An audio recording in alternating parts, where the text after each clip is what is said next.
I am the founder and co-organizer of Reopen Florida. We initiated the first action in the entire state of Florida against unconstitutional COVID-19 mandates right outside this very building. Mayor Demings, you called that peaceful demonstration a circus and criticized us for demonstrating our First Amendment right to peaceable assembly. May I remind you, Mayor, you swore an oath to uphold the Constitution of the United States for all your constituents, not just those causes or people with which you agree. I'm here today as an Orange County citizen, taxpayer, and as your constituent. I represent not only myself, but hundreds of Orange County residents who have communicated to me the harm your executive order requiring facial coverings has caused them. The day you instituted this unconstitutional order, you said facial coverings would be mandatory until a vaccine. How exactly do you intend on forcing a medical product of which the federal government has called unavoidably unsafe on the people of Orange County? I can tell you right now, sir, we will not comply. In Orange County, the survival rate from COVID-19 is 99%, even if you include all the deaths attributed to COVID that are clearly not from COVID, such as those who died from things like traumatic brain injuries from car accidents. I've examined the reports.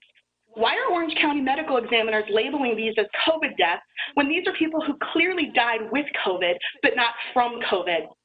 But back to the masks.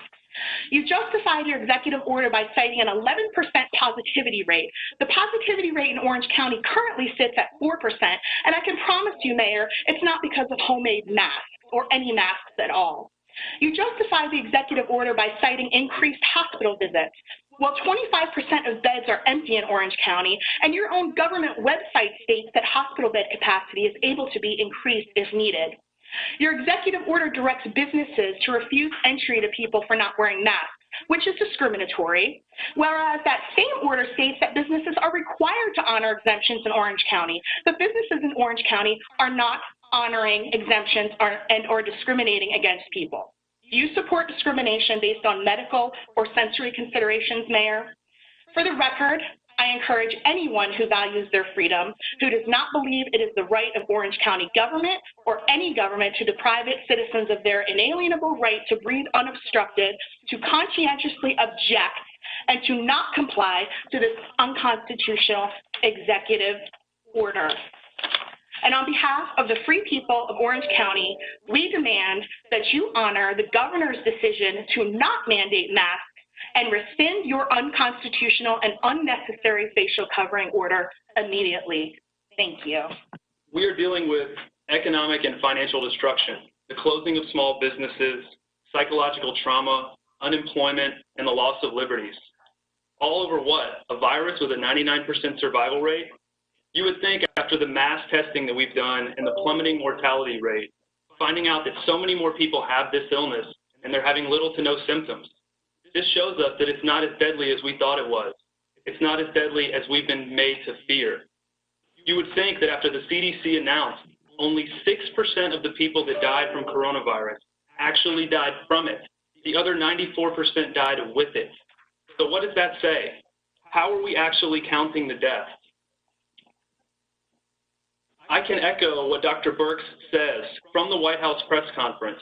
We have taken a very liberal approach to mortality. If someone dies with COVID-19, we are counting that as a COVID-19 death.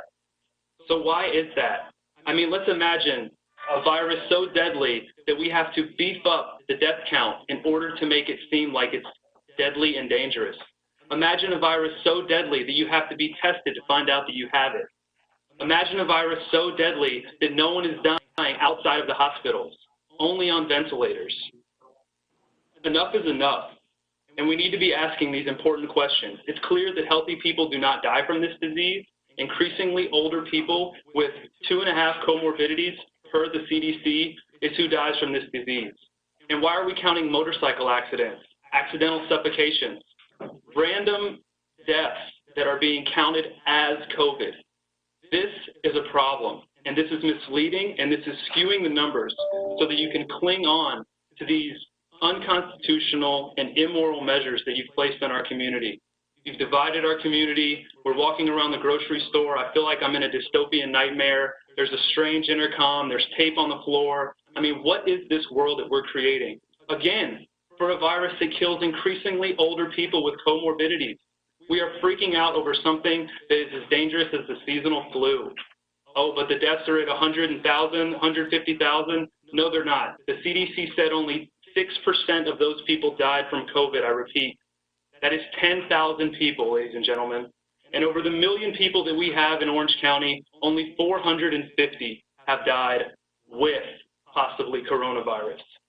This is appalling. This is unnecessary. We've been saying it from day one. The shutdown is more destructive than this virus, and the fear is more dangerous than anything. These tighter controls do not go away. We didn't lose the Patriot Act and the warrantless spying after 9/11. It's time to resist these at all costs. Stop the mandates and open the state. Thank you.